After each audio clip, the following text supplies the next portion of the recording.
Welcome, everybody, to the next edition, or the latest edition of The Break. This is PIA's video series that will break down a pressing topic in insurance and hopefully do it in about 10 to 15 minutes. Today, we are going to be discussing the recent New Jersey Executive Order 123, which provides a grace period for certain insureds to pay their premiums and prevents the cancellation of certain policies for non-payment during that grace period of time. I am Brad Lachut, the Director of Government Affairs for PI Northeast. This is Clare Irvine. She's going to be the one walking us through this latest executive order. Clare, say hi. Hi, everyone. Thanks for joining us. And Clare, why don't you take it from here? Okay, terrific. So as Brad said, this is a quick overview of the Executive Order 123, which is not as simple as the name might imply, the title may imply. We'll just cover quickly who it applies to, what it means specifically for insurance producers, and how it differs from similar executive orders in other states, particularly New York and Connecticut. So just dive right in. Executive Order number 123 grants a grace period for non-payment of premiums on insurance policies in the state of New Jersey. The grace period is 90 days for P&C premium financing arrangements and life insurance. It's 60 days for health and dental. So this means during that time, those policies cannot be canceled for non-payment of premium. While this was signed about a week into April, it is retroactive back to April 1st and allows the premiums to be paid at later dates. So it's not forgiving people's premium payments or giving them free insurance. It's just saying if due to everything going on with the COVID-19 pandemic, if you can't currently pay your premium, you can pay it in the future. It also requires adjustments to direct billing methods for producers. We'll get into that. We'll get into all of these in more detail, starting with property and casualty insurance.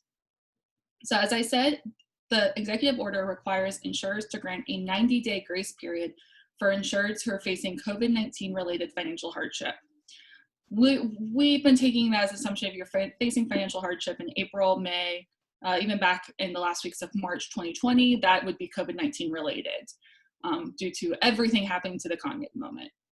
The insured may opt to apply the emergency grace period back starting April 1st or be forward looking on starting at May 1st. So if they paid their premium on April 8th, they can apply it on May 1st and still get the full 90 days. This grace period prevents insurers from canceling a policy for non-payment of premium during the grace period. It doesn't require the renewal, just that the policy cannot be canceled or non-renewed. There are a couple of questions there. We have them too. We'll talk about those later. But effectively, if they miss a premium payment, the policy stands on the current terms. Additionally, the insurer must waive all late fees and cannot report the missed payment to the credit rating agency, so it can affect people's credit score.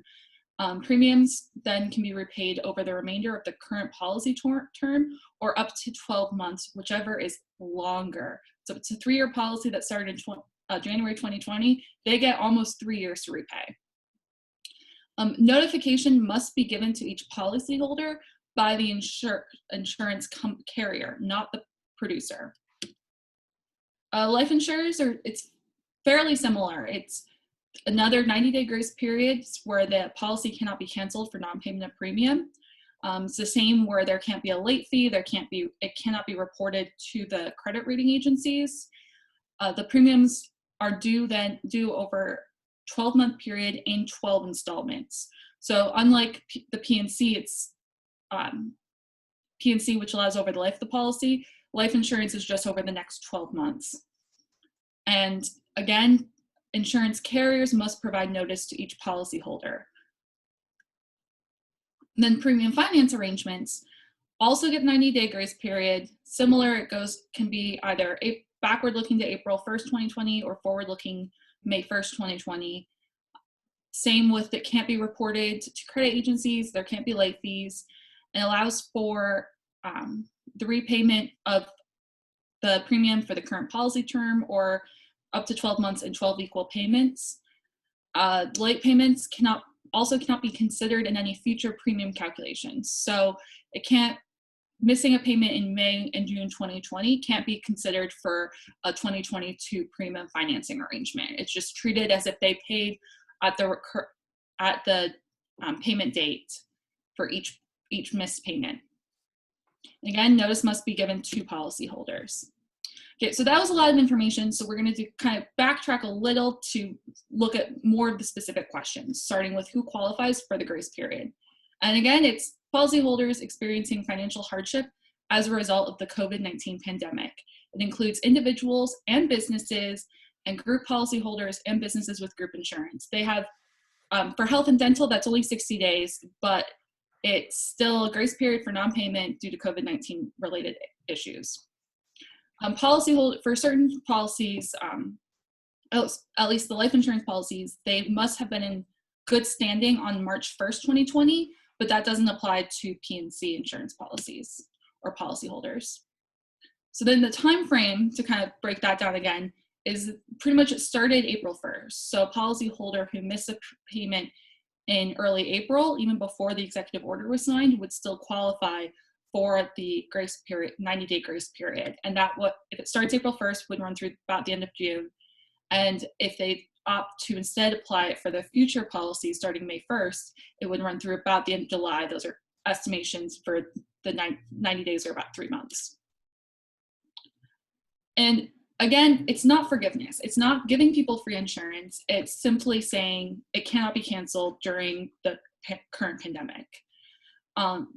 Policyholders will have time to repay the premiums for the grace period. It is either the remainder of the policy period or 12 equal installments over 12 months. For life insurance, as I said, it has to be the 12 months. For the others, it's whichever is longer. So whoever can spread out the payments fairly equally over the duration, over the repayment period. And they can't be charged late fees for these missed payments or have it affect their credit score. Again, the insurer's role in this is that they're the ones administering the grace period and must therefore notify the policyholders. There's not a specific time frame for how they should notify policyholders, but that's their obligation. It's not the insurance producer's responsibility. That doesn't mean the insurance producer isn't involved in the communication of it, just that they don't have a requirement from the state of New Jersey. Which brings us to, what is the producer's role?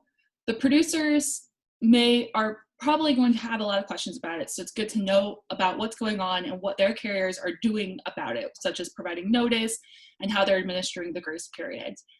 The producers also, in part of Executive Order 123, were given the requirement that they must ensure all direct billing can be done remotely. That means any policy where the insurance producer collects the payment directly from the insured, they must make sure the policyholder can pay either online or through the mail. So some policies require people may be paying for cash and show up at your office and hand you cash for that. It's now up to the insurance producers to find a way to accept those payments without the policyholder going into your office. There are limitations to the executive order. Again, it's not a waiver, it's not a forgiveness period, it's not even requiring that the policyholder have been in good stand, the policy get renewed. So if it's set to expire in mid-May, it doesn't have to be renewed, it just can't be canceled for non-payment of premium. The policyholders in good standing applies for life insurance policies. So if they miss a life insurance payment on March 10th, they would have been in good standing, but if they missed a payment in February, then they wouldn't have been in good standing and don't qualify for the grace period for a life insurance policy. And it only applies to the cancellation or non-renewal attributed to the failure to pay premium. It doesn't say all policies set to expire in April and May 2020 have to be extended. It's just for this very specific issue of non-payment of premium. And other states, I'm sure you've heard, have had similar requirements. New York requires producers to actively notify their policyholders of the grace period, in addition to requiring insurers also notify policyholders. New York's is more limited in what lines of insurance it applies to, and it's automatically a 12-month repayment period when possible for the carrier. We made an entire video on the New York grace period, which is about 60 days. For the grace period itself, the video is about 20 minutes. So I'd recommend watching that if you have New York policies. Similarly, Connecticut's a lot more straightforward, but we made a video on that too. It's a 60-day grace period on all policies issued by entities regulated by the Connecticut Insurance Department. So it's good to know which state, because they each have their own intricacies. And with that, I will just put up the question screen for a minute. If you have any questions, please notify myself, Brad, or the PIA Resource Center. We are happy to help you. There's a lot of questions, though, I will say, that we don't even know the answers to, but we are asking Dobie and actively trying to get responses. So just because we can't get you a question this afternoon doesn't mean we won't try to get one. So we have a lot of questions on this as well. So, and we will get into the nerdy part and start discussing those. Great, thank you, Claire. So you mentioned us still having a lot of questions, and you're absolutely right. So you talked about the Executive Order 123, but there was also guidance from Dobie, Department of Banking and Insurance. They put out 3 bulletins, one on life insurance, one on P&C, and one on premium finance, that elaborate on the executive order. Because the executive order is about 9 pages, but only like 2 paragraphs are actually the order preventing cancellations. So we did get a little bit more information from Dobie, and that's where a lot of the information you have that you presented came from, although there are still a lot of questions. So I do have a couple questions, and maybe you can provide some clarification to me, Claire, if you don't mind. Try. The executive order and the bulletins does it apply to E&S policies, excess and surplus lines? They don't apply to E&S policies, in part because E&S carriers aren't regulated by Dobie, at least not nearly in the same way that admitted carriers are. That's the risk of going into the E&S market. And the E&S market is that the state doesn't have as much authority to govern them, to regulate them. Just to clarify, so this is one of the questions that we've reached out to Dobie to get definitive word on. Similar to New York, where E&S is not included, at least commercial lines, New Jersey law excludes E&S commercial lines policies from their cancellation laws. So what we're thinking at PIA is that the governor and Dobie lack the legal authority to regulate those entities, so they wouldn't be able to. We are making sure we're confirming that, but that is our basic sense, given basically just how laws work and where legal authority stands. Yeah, it's situations like this are where people learn about what you can and cannot do in a crisis. Right, exactly. But, and all the states are using their own wording to try to create as big of a tent as possible for these, but still protecting themselves against constitutional challenges. Right. So kind of springboarding off that point, you mentioned policyholders that are experiencing financial hardship. I know in New York, policyholders were required to, or could be required to, submit some sort of written attestation of financial hardship. I don't think I noticed anything in the bulletin that requires that. I think that might be another open question. What do you think, Claire? Yeah, I mean, I would think it's an open question. It might be something that the companies could require, even if it's not mandated by the state. It might not. Connecticut, I know, requires an affidavit. The companies, though, can also accept a statement just saying, hey, I'm facing COVID-19 related financial hardship and I need this grace period. So there's not a lot of clarity on that.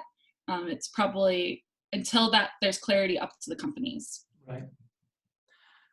And another point you brought up is that policies can actually be canceled for other reasons besides non-pay, which I think is interesting, because you look at this grace period and you're like, all right, well, this policy is safe for 90 days, and that might not necessarily be true. The grace period does apply to renewal premiums, but that doesn't mean that a carrier can't cancel that policy for something else, to your point. So I think it's a really good point to bring up, because while this does stem a lot of the non-payment issues, it does not address other issues for cancellation that a carrier might be able to use to legally cancel a policy. Yes, and there's a lot of reasons carriers can legally cancel a policy, particularly when it's up for renewal. Right. They have to give a reason, but as long as it's not discriminatory, it's typically considered valid. And as far as producer requirements go, you mentioned that the producer is under no requirements to provide notification, but there is a requirement to set up alternate payment. Would you go into that just a little bit more detail? Yeah, so the main thing is that some policies, particularly I think it's the one of the like assigned auto policies. I don't sell insurance in New Jersey, so I have never had to deal with direct billing myself, but I do know from members that there are policies that require payment in cash, or where people typically pay for it in cash due to their personal and financial situation. And so with offices being closed to the public and the government highly encouraging people to remain socially distant and not go into offices to pay a policy in cash, they're having set up you have to set up an alternative method. Recognizing though that if someone's paying in cash, their alternative options are fairly limited. Something like putting an envelope in the mail, or even probably an envelope in a mailbox or outside your office would probably be sufficient, because they're not going inside the actual office. The main point is so that they can pay without going into your workspace. It's a really good point. The bulletin mentions online payments, but I don't think that's supposed to be the exclusive method that producers are supposed to set up, as long as there's an alternate method, to your point, be it mailing a check or a money order or something to that effect. Yeah, it's just working it out, and that's also where the producers don't have a specific role given to them by Adobe in this, in the way that DFS did for New York, producers in New York. But there is a lot of room where producers are probably going to find themselves working with companies and on what their specific policyholders need in order to make sure their insurance stays in place while the state is effectively shut down as much as possible. Right. Well, I think that's all I have. Claire, do you have any last words before we close up this segment? Nope, I just, thanks for watching the video. We are still trying to get answers to a lot of questions that we have and members have already asked us. So I would keep checking what were PIA's publications and website and the links below this video for further information.